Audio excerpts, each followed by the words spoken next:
Alright, I was incredibly surprised today when episode 17 of Witch from Mercury came out because I thought this episode was going to be delayed for a week, but apparently that's next week's episode, episode 18. So yeah, that completely messed up my plans for the day.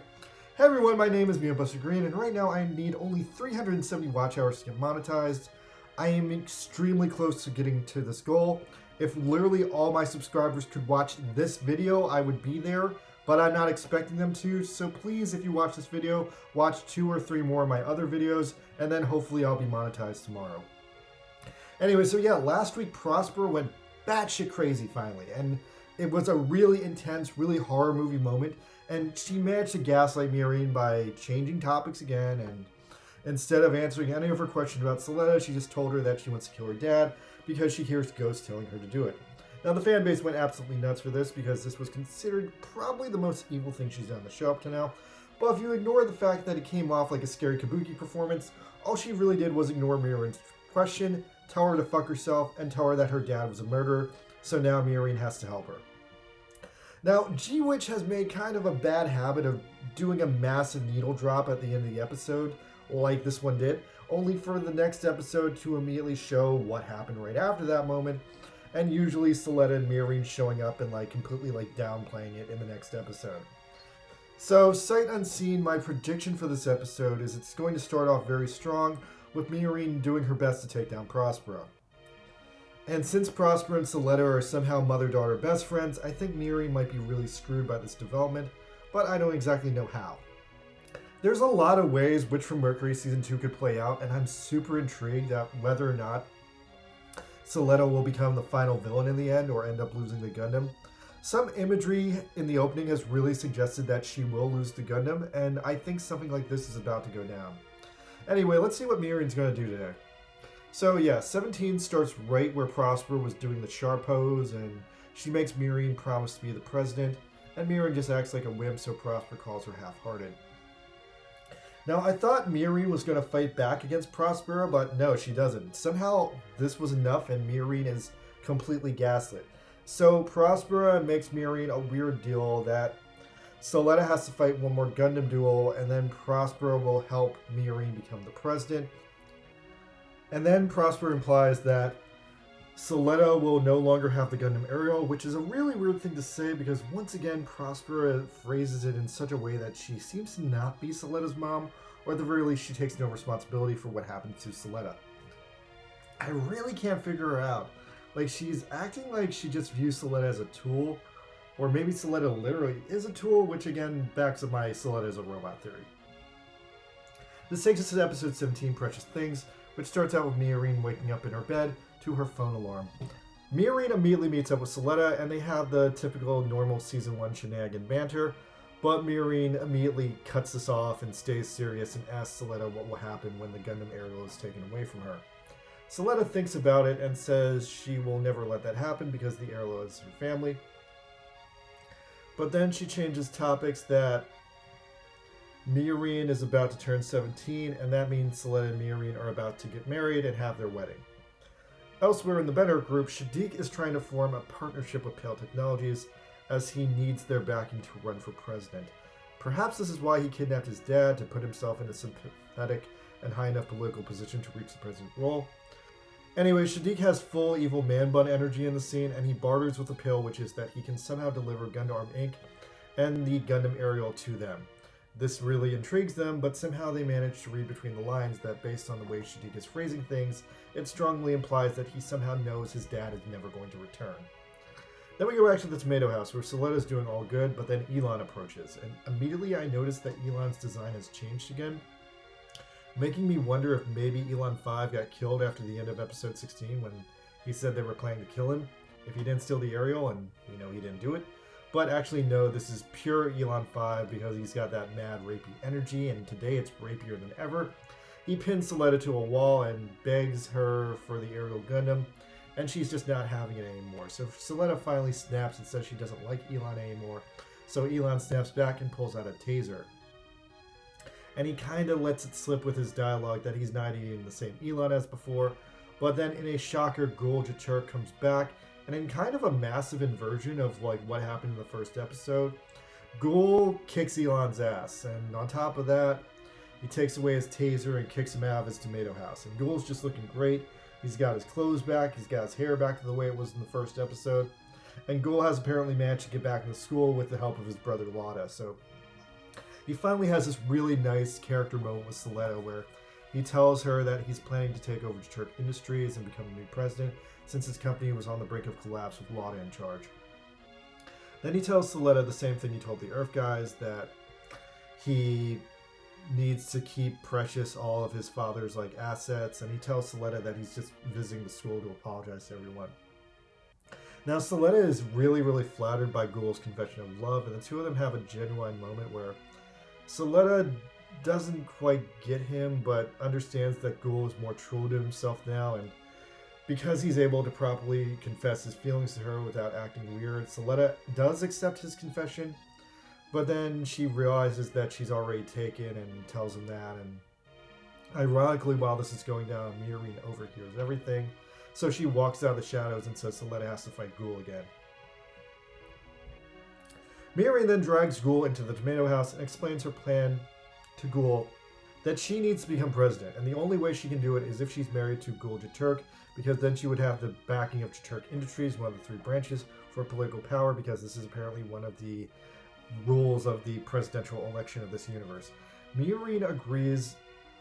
Mercury also now agrees with Ghoul that she doesn't want to lose her father's legacy, and so they have something in common now. And so, with this in check, Suletta and Ghoul go into another duel again, and this battle is a reprise of the battle from the first episode. And Cecilia comes out giving Ghoul major shit that he's going to lose again like the dog he is. They ask Suletta and Ghoul what they want to bet. Suletta asks Ghoul to help her stop the racism against the Earth House students that has risen up since the terrorist incident, and in exchange Ghoul asks for the aerial Gundam, because the theme of this episode, if you didn't notice, is that everyone is trying to get the aerial Gundam far away from Suletta. Mercury and Ghoul have another character moment where they fully discuss their conspiracy in the parking lot, and that Ghoul actually did love Suletta. But Mercury explains to Ghoul that Suletta is being puppeted by her mother, and seemingly this is Mercury's idea that the only way to stop her from being puppeted by her mother is to take away her Gundam, so therefore her mother would no longer need her. Anyway, the duel is about to start, and the aerial hasn't been repaired, and bizarrely, both Mercury and Prospero seem to be completely on board with each other, setting up Suletta to fail in this one. Mercury seems to have installed a cutesy app on Suletta's phone, which I'm guessing because it's obvious it's some kind of Trojan hack software. Then Prospero calls Mercury immediately to make sure she's fully on board with the plan, because Prospero has her own plan of what she's going to do after that. Ghoul suddenly gets an on-the-spot haircut, and then comes out with an upgraded version of the Darrow Blade, which now looks a lot more defensive. Ghoul has some minor PTSD from the last couple of times he was in a mobile suit, but he really fights his way through it because so much is on the line. Cecilia runs the fight again today and drops that she is from the Burion House. Never heard of them.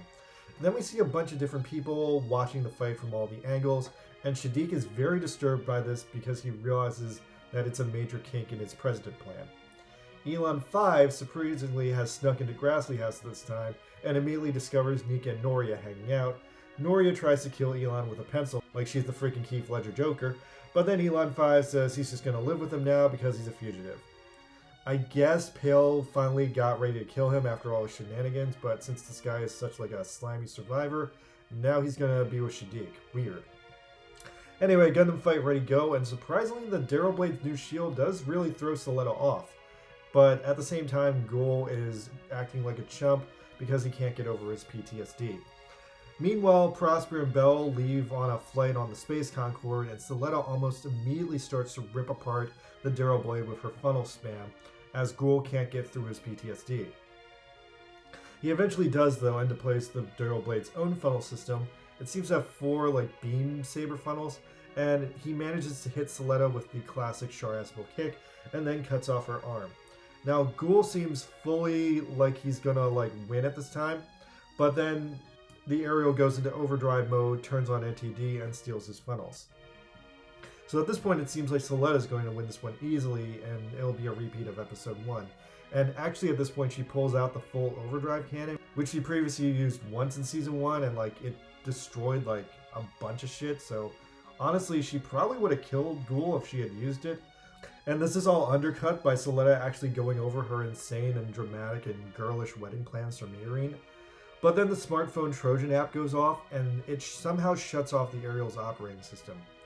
Ares' ghost tells Soletta sorry, and somehow Ghoul finally cuts off the Ariel's V-fin. And Ghoul Jaturk actually won, and literally no one can believe it. I can't believe it. I mean, he cheated, obviously, but I'm still shocked he did it. So yeah, then the other shoe drops, and Soletta's just like completely blown away that she lost, that she can't even think straight. But then Miorine barges in and tells Soletta that she wanted her to lose, it's her fault she lost, and Soletta like so can't believe it. She thinks that Miorine's lying to her. So Miorine like throws the cold man keychain back in her face, and it like hits her, and like Soletta's like absolutely horrified. And then she loses her special suit, and Miorine says goodbye to her and calls her a goddamn country bumpkin. And god damn it, the episode ends there. That's an incredibly unsatisfying place to end. I need to see more of Soletta's heartbreaking reaction. God damn, this was a crazy weird episode. Okay, so the overall story in this episode was kind of like a reprise of episode 1, except instead of Soletta being Ghoul, Ghoul beats Soletta. But seemingly this is the worst possible time for this because Miorine's birthday is in a few days, and this means that Ghoul Jaturk will now actually marry Miorine. But we have to fundamentally think that really Gundam is all about politics. Sometimes it's about racism and immigration, and this one's a lot about corporate warfare. But yeah, so the steer through in this episode was intensely a Miorine story. It's about Miorine's reaction to the fact that she realized that she was about to marry Soletta, who by all accounts is Prospero's puppet. But what's interesting though is even through all that, the through line of this episode is that from start to finish, it's about what Miorine's trying to do and how Miorine's trying to deal with the situation. It starts with Miorine dealing with Prospera, and it ends with Miorine shutting down Soletta. But there's so much missing from this picture that we're just not seeing, and there were so many major player moves in this episode that it's like hard to keep track of them all. So look, from the start, Miorine and Prospera, they seem to fucking hate each other, at least from the start of things, but at the same time, they're working together. Miorine's going to back up Prospera to help her dad, I guess, and Prospera is okay letting Ghoul Jaturk take control of the Ariel. I can only guess that this is part of her plan because she realizes that she no longer needs Soletta because she has Miorine, and Miorine is listening to her instead, and this still gets her the quiet zero in the end. So Prospera just doesn't care what happens to Soletta. I'm shocked though that Miorine is just so open to working with Prospera though. I guess she thinks simply that if she can free Soletta from the Gundam, she'll have her own life. And then also, I guess she also realizes that she can't trust Soletta because Soletta will do whatever Prospera says. So that's the main reason she's not marrying her. But another major thing that seems to be coming to a head in this episode is that Shadik's future plans and Miorine/Ghoul's future plans in the episode are directly starting to cancel each other out. Because Shadik seems like his plan was that he was going to become president, he was going to then use the presidential powers to somehow take control of the Gundam company, and then he was going to sell Gundam and the Aerial Gundam to Pale Technologies. But that's just a corporate merger plan, and yeah, corporate merger plans are all the rage right now with the stupid corporate warfare landscape we live in. Discovery bought Warner Brothers and pretty much ruined them, and now there's a major rumor that Apple and Disney are trying to buy each other, but I really can't believe the government would allow that. Anyway, in G-Witch, so Pale and Grassley are considering a merger, and while Shadik is hoping that this merger will also allow him to take control of Gundam, because that seems to be his long-term plan, it seems like now instead Miorine and Ghoul have canceled this out by getting re-engaged to each other, because the actual play here is that Gundam Inc., run by Miorine, will merge with Jaturk Industries, so Miorine can run for president. And this is actually a game changer, because this now means that Jaturk Industries will suddenly have access to Gundam technology. And I think this has been foreshadowed by the Jaturk-style Gundam model I've seen some previews of on the model kit front. But yeah, so anyway, on top of that, since Ghoul claimed that Anyway, on top of that, Ghoul claimed the Gundam Aerial in this episode, and I think the plan going forward is that Prospera wants Miorine to replace Soletta as the Aerial Gundam's pilot. This also ties into the imagery of Soletta and the Aerial separated, and the Aerial Gundam seemingly to be drifting in Miorine's direction. That was like some kind of foreshadowing to what I think is going to happen. Anyway, it's interesting that the ongoing theme in this episode was everyone in this episode was trying to mentally prepare Soletta for the fact she was about to lose the Aerial. Seemingly everyone warned her she was going to lose it, or like told her outright they wanted to take it from her. Like Elon tried to like steal it from her. And oh shit, I didn't even get into talking about Elon in this episode. So yeah, we had the whole taser Soletta situation. Don't tase her, bro. I don't really see what that was going to accomplish, because he already tried to steal the Gundam without her. My best guess is maybe he didn't understand what Eri was in the last episode. Maybe he thought Eri was some kind of like Soletta DNA lock or something. So maybe his plan was based on a misunderstanding, that maybe he thought Eri was just a security system and he could get Soletta to turn her off. Anyway, the Pale Witches seem to want to kill him now, so he went completely rogue. But that's crazy. Since he went rogue, that seemingly saves Belle, because Belle was also about to be fucked over by Elon throwing her under the bus in Act 16. I really thought she was going to get killed in this episode, but now that Elon 5 has gone crazy, I don't think anyone would believe him if he did try to throw her under the bus, and she seems to be getting away clean with Prospera. Although, that being the case, she could have run away with Prospera. We don't exactly know why she and Prospera are on a plane together, except for the fact that Prospera did try to blackmail Belle, so maybe Belle is fully being blackmailed by just like everyone. Belle is kind of screwed. But yeah, since Elon has gone off the reservation, so much crazy shit could happen right now. Like the original Elon could come back. We could finally have an Elon versus Elon match, and that honestly would be really, really funny. Anyway, so yeah, Elon 5 is now living with Noria and Nika in Shadik's sexy blue-haired fugitive girl basement, which he happens to have. The fact that this is happening at the same time Shadik is going to deal with Pale is also very, very, very espionage-y. Because technically now, Shadik could sell out Elon 5 and give him back to Pale as a show of good faith for the merger. But I don't think he would do that. I think he's going to keep Elon 5 as some sort of trump card to help him dig up dirt on Pale and play them for his optimal gain during the collaboration they're doing. So yeah, once again, this episode was pretty emotionally awful, and once again, I have no clue where this show is going. Now that Soletta has lost the Aerial Gundam, I have no idea what she's going to do. And at the same time, Miorine is making major power player moves. But you know, this is probably the most fascinating point of the show, because up to this point, I've been guessing who's the main character. Is it Miorine or Soletta?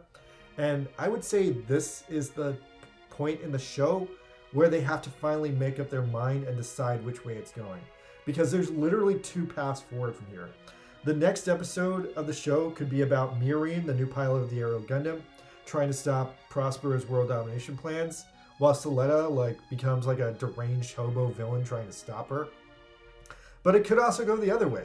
Maybe Soletta is actually the hero of the show, and now she and the scrappy Earth House renegades have to overcome Miorine, who's been fully corrupted by Prospera and who's become an evil Gundam pilot. I really don't know what Soletta's going to do right now, because she might not have any skills without the Aerial's overpowered systems.